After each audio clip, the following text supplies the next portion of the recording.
Hi welcome back. ಇದು ನನ್ನ ಸೋಮವಾರದ ಮಿನಿ ವ್ಲಾಗ್ ಆಗಿರುತ್ತೆ. ಬೆಳಗ್ಗೆನೇ ಎದ್ದು ಫ್ರೆಶ್ ಅಪ್ ಆದೆ. ನಾನು ಲಾಸ್ಟ್ 15 ಡೇಸಿಂದ ಒಂದು ಡಿಟಾಕ್ಸ್ ಡ್ರಿಂಕ್ನ ಮಾಡ್ಕೊಂಡು ಕುಡಿತಾ ಇದ್ದೀನಿ. ನನಗಂತೂ ಇದು ಒಳ್ಳೆ ರಿಸಲ್ಟ್ನ ಕೊಟ್ಟಿದೆ ಅಂತಲೇ ಹೇಳ್ಬೋದು.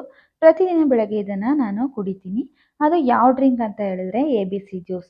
ಇದನ್ನು ನಾನು ಒಂದೇ ಸಲ ಮಾಡಿಟ್ಟು ಫ್ರೀಝರಲ್ಲಿ ಸ್ಟೋರ್ ಮಾಡ್ಕೊಂಡಿರ್ತೀನಿ. ನನ್ನ ಸ್ಕಿನ್ ಮೊದಲು ಈ ಥರ ಇರಲಿಲ್ಲ, ತುಂಬ ಪಿಂಪಲ್ಸ್ ಆಗ್ತಾ ಇತ್ತು. ಹಾಗೆ ಅದ್ರ ಮಾರ್ಕ್ಸ್ ಎಷ್ಟು ದಿವಸ ಆದ್ರೂ ಹೋಗ್ತಾ ಇರಲಿಲ್ಲ. ಇವಾಗ ನನ್ನ ಸ್ಕಿನ್ನು ಬೆಟರ್ ಆಗಿದೆ ಅಂತಲೇ ಹೇಳ್ಬೋದು. ಇನ್ನು ಬೆಳಗಿನ ತಿಂಡಿಗೆ ಚಪಾತಿ ಮಾಡು ಅಮ್ಮ ಅಂತೇಳಿ ರಿಷು ರಾತ್ರಿನೇ ಹೇಳಿದ್ದ. ಚಪಾತಿಗೆ ಕಾಂಬಿನೇಷನ್ ಆಗಿ ನಾನು ಬೀಟ್ರೋಟ್ ಪಲ್ಯ ಮಾಡ್ಕೊಳ್ತಾ ಇದ್ದೀನಿ. ಇನ್ನು ಬೀಟ್ರೋಟ್ ಪಲ್ಯ ಮಾಡೋದು ತುಂಬಾ ಸಿಂಪಲ್ ಅಂತಲೇ ಹೇಳ್ಬೋದು. ಮೊದಲಿಗೆ ಒಂದು ಬಾಣಲಿಗೆ ಅಥವಾ ಒಂದು ಪಾತ್ರೆಗೆ ಎಣ್ಣೆ ಹಾಕಿ ಅದಕ್ಕಾದಮೇಲೆ ಸಾಸಿವೆ, ಕಡಲೆಬೇಳೆ, ಉದ್ದಿನಬೇಳೆ ಹಾಕ್ಕೊಳ್ಬೇಕು. ಸ್ವಲ್ಪ ಕಲರ್ ಚೇಂಜ್ ಆದಮೇಲೆ ಈರುಳ್ಳಿ ಹಾಗೆ ಹಸಿಮೆಣಸಿನ್ಕಾಯಿ ಹಾಕ್ಕೊಳ್ತಾ ಇದ್ದೀನಿ. ಈರುಳ್ಳಿ ಎಲ್ಲ ಚೆನ್ನಾಗಿ ಬೆಂದಮೇಲೆ ತುರಿದಿಟ್ಟಿರೋ ಅಂತಹ ಬೀಟ್ರೂಟ್ನ ಹಾಕ್ಕೊಂಡು ಒಂದು ಅರ್ಧ ಗ್ಲಾಸ್ ಆಗುವಷ್ಟು ನೀರು ಹಾಕ್ಕೊಂಡು ಬೇಯಿಸ್ಕೊಳ್ತಾ ಇದ್ದೀನಿ. ಈ ಟೈಮಲ್ಲಿ ರುಚಿಗೆ ತಕ್ಕಷ್ಟು ಉಪ್ಪನ್ನು ಕೂಡ ಹಾಕ್ಕೊಳ್ತಾ ಇದ್ದೀನಿ.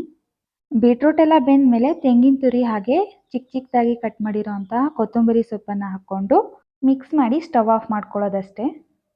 ರಿಷುಗೆ ಇವತ್ತು ಕೂಡ ಎಕ್ಸಾಮ್ ಇತ್ತು. ರೆಡಿ ಮಾಡಿ ತಿಂಡಿ ಎಲ್ಲ ತಿನ್ನಿಸ್ದೆ. ನಮ್ಮ ಮನೆಯವ್ರಿಗೆ ಇವತ್ತು ಡೇ ಆಫ್ ಇರೋದ್ರಿಂದ ಅವರೇ ಹೋಗಿ ಬಿಟ್ಟು ಬಂದರು ವ್ಯಾನ್ ಹತ್ರ. ಇನ್ನು ನಾನು ಸಾಂಬಾರು ಕೂಡ ರೆಡಿ ಮಾಡ್ಕೊಳ್ಳೋಣ ಅಂತೇಳಿ ಹುಳಿ ಸಾಂಬಾರು ಮಾಡಿಟ್ಟು ಸ್ನಾನ ಮುಗಿಸ್ಕೊಂಡು ನಾನು ಕೂಡ ಟಿಫನ್ ಮಾಡಿಕೊಂಡೆ. ಮಧ್ಯಾಹ್ನ ರಿಷು ಸ್ಕೂಲಿಂದ ಮನೆಗೆ ಬಂದಮೇಲೆ ಸಂತೆಗೆ ಹೋಗೋಣ ಅಂತೇಳಿ ಹೋಗ್ತಾ ಇದ್ದೀವಿ. ಪ್ರತಿ ಸೋಮವಾರ ನಮ್ಮ ಕೊರಟಗೆರೆಯಲ್ಲಿ ಸಂತೆ ಇರುತ್ತೆ. ಬ್ಯಾಗ್ನ ಮನೇಲಿಟ್ಟು ಮತ್ತೆ ಹೋಗಿ ಗೋಲ್ಗಪ್ಪ ತಿಂದು ಊರಲ್ಲಿ ನಮ್ಮ ಮಾವ ಇದ್ದಾರೆ, ಅವ್ರನ್ನ ನೋಡ್ಕೊಂಡು ಹೋಗೋಣ ಅಂತೇಳಿ ಬಂದ್ವಿ. ಇಲ್ಲಿ ಸುತ್ತ ಮರಗಳಿರೋದ್ರಿಂದ ಗಾಳಿ ಅಂತೂ ತುಂಬಾ ಚೆನ್ನಾಗಿ ಬೀಸ್ತಾ ಇತ್ತು. ಮಾತಾಡ್ತಾ ಮಾತಾಡ್ತಾ ಟೈಮ್ ಹೋಗಿದ್ದೇ ಗೊತ್ತಾಗಲಿಲ್ಲ.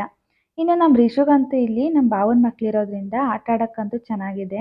ಅವರು ಇಬ್ಬರು ಇರೋದ್ರಿಂದ ನನ್ನ ಮಗ ಒಬ್ಬ 3 ಜನ ಸೇರಿ ಚೆನ್ನಾಗಿ ಆಟ ಆಡ್ಕೊತಾ ಇರ್ತಾರೆ. ನಾವು ವಾಪಸ್ ಮನೆಗೆ ಹೋಗೋ ಅಷ್ಟರಲ್ಲಿ ಪೂರ್ತಿ ಕತ್ಲೇನೆ ಆಗೋಗ್ಬಿಟ್ಟಿತ್ತು. ಮನೆಗೆ ಹೋಗಿ ಮಧ್ಯಾಹ್ನ ತಂದಿಟ್ಟಿರೋ ಅಂಥ ತರಕಾರಿಗಳನ್ನೆಲ್ಲ ಸಪ್ರೇಟಾಗಿ ಜೋಡಿಸಿಟ್ಟು ಊಟ ಮುಗಿಸ್ಕೊಂಡು ಮಲ್ಕೊಂಡ್ವಿ. ಐ ಹೋಪ್ ಈ ವಿಡಿಯೋ ನಿಮಗೆ ಇಷ್ಟ ಆಗಿರುತ್ತೆ ಅನ್ಕೋತೀನಿ.